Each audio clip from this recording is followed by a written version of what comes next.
I was poor because I didn't have anything. I had no money, I had no things, we had no TV, we had no refrigerator, we had nothing as kids, but I was rich because I had a dream.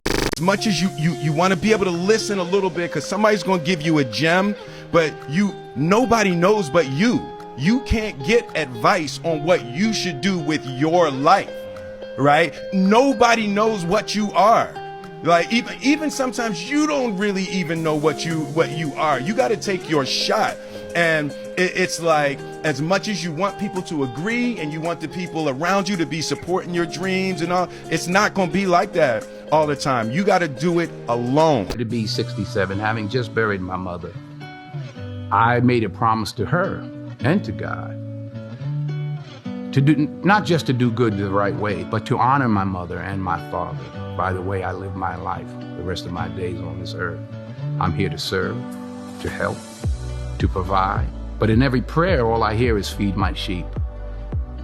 That's what God wants me to do. We all have two lives.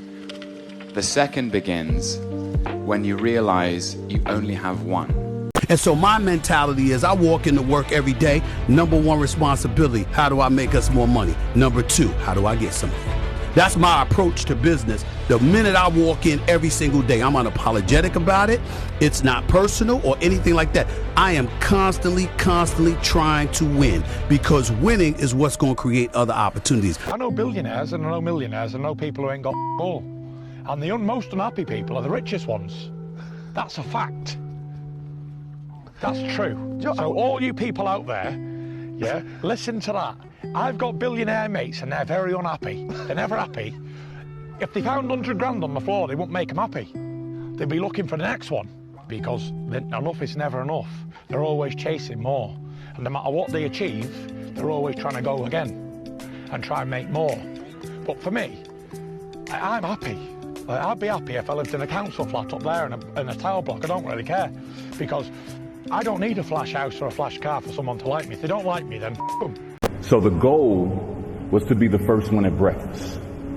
So I set my alarm. I make sure I'm up by sunrise. I get out of bed. I put on my gear and I head downstairs. But when I get there, Kobe's already there with ice packs on his knees, drenched in sweat.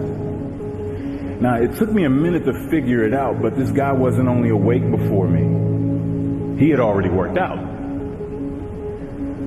He had just played in the finals days earlier. Meanwhile, I'd been off for months and I was still exhausted. What he had done that morning was incomprehensible to me. That dedication he had only days after falling short of an NBA championship. That taught me something I've never forgotten. Legends aren't defined by their successes. They're defined by how they bounce back from their failures. But you got lucky. Guys like you always think other people get lucky. I don't get lucky. I make my own luck. When anyone asks me, like, what should I do? I'm just like, just do anything. Anything will lead to something else, and you just got to get out there and take a chance. Even if it's unpaid work, whatever it is, it will lead to something better, so do everything. My mom said, you need to get a job. I said, I already have a job. I'm just not getting paid yet. I'm working on my dream. That's my job. If I'm gonna pay attention to my nightmare, I should be able to work on my dream. Well, one of them is gonna take my energy. I would rather give my energy to my dream than my nightmare.